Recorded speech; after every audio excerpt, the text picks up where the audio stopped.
जय मसीह। मैं आज बताने वाला हूँ कि स्त्रियों को कलीसिया में कैसा रहना चाहिए, किस तरह व्यवहार करना चाहिए और किस तरह कलीसिया के प्राचीन के साथ बातें करना चाहिए। तो आज मैं वचन के अनुसार बता रहा हूँ। तो मैं वचन को निकालता हूँ। यदि आपके पास बाइबल है तो आप वचन को देख सकते हैं। तो मैं निकालता हूँ 1 कुरिन्थियों अध्याय 14 वचन 34। इसमें इस प्रकार से लिखा हुआ है, स्त्रियां कलीसिया की सभा में चुप रहे, क्योंकि उन्हें बातें करने की आज्ञा नहीं परंतु अधीन रहने की आज्ञा है, जैसा व्यवस्था में लिखा भी है।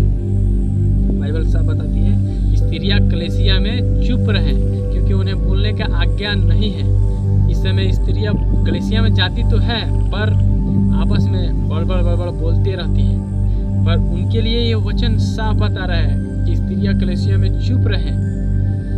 और आगे वचन बता रहा है, यदि आपके मन में कुछ संकोच है कि मैं कुछ पूछूं वचन के बारे में या कुछ चीज़ के बारे में प्राचीन से पूछूं, मैं अपने अगुआ से कुछ पूछूं, तो आपके लिए वो भी वचन है। वचन 35 में इस प्रकार से लिखता है, यदि वे कुछ सीखना चाहें तो घर में अपने अपने पति से पूछें। यानी अभी आप कुछ पूछना चाहते हैं तो अपने अपने पति से क्या करें, पूछें। यदि आपके मन में कुछ भी संकोच हो तो अपने पति से पूछें। और आगे वचन बता रहे हैं, क्योंकि स्त्री का कलीसिया में बातें करना लज्जा की बात है। साफ वचन बोल रहा है कि स्त्री को कलीसिया में बात करना लज्जा की बात है।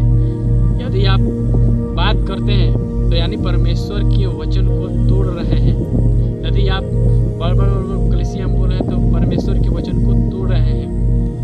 और वचन आगे क्या कहता है, वचन 36 में इस प्रकार से लिखा हुआ है, क्या परमेश्वर का वचन तुम में से निकाला गया है? क्या परमेश्वर का वचन आप में से निकल गया है कि आप बड़ बोलते हैं? यदि आपकी कलीसिया में ये बातें न सिखाई हो, ये वचन न सीखे हो आप, तो आप मुझसे सीख लीजिए, क्योंकि यही सत्य है। आपको कलीसिया में ज़्यादा बोलना नहीं है।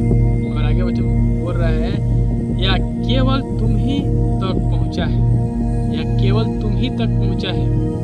यानी यदि आपके पास वचन पहुँचा है तो कुछ मत बोलिए। यदि आपके पास नहीं पहुँचा है तो अपने अपने पति से घर में जाके पूछे, ना कि कलीसिया में, क्योंकि कलीसिया में स्त्रियों को बोलना लज्जा की बात है। उन्हें शर्म आनी चाहिए कि हम कलीसिया में बोलते हैं। तो उम्मीद है कि आपको इस वीडियो के द्वारा ये जानकारी हो गई होगी कि हमें कलीसिया में कितना बोलना है और किन से बातें करना है और कैसे बातें करना है। तो यदि आप इस वचन से सहमत हैं तो कमेंट में आमीन लिखें।